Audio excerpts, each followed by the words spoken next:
ఇవాళ పరిస్థితి ఎలా ఉందండి, ఎవరైనా చచ్చిపోతే కూడా మొయ్యడానికి మనుషులు రావట్లేదమ్మా, సాటి కులం వాళ్ళు రావట్లేదు, బంధువులు రావట్లేదు. మా కోడలు నీళ్ళు వేసుకుందంట, వీడి కోడలు నీళ్ళు వేసుకుంటే శవం మొయ్యడానికి ఏమిటండి, పిచ్చి నమ్మకాలన్నీ పెరిగే పని లేకుండాను.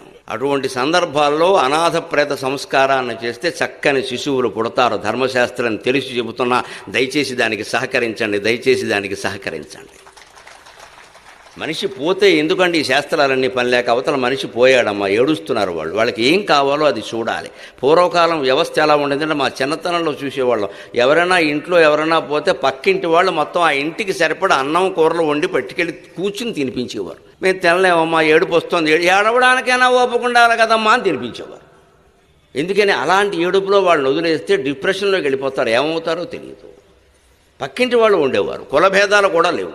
అటువంటి సంస్కృతి నుంచి వీళ్ళు ఎలా దిగజారామంటే, వాహనాన్ని కబురు చేసుకోండి మాకెందుకు, అన్ని చోట్ల వాహనాలు ఎక్కడ ఉంటాయండి.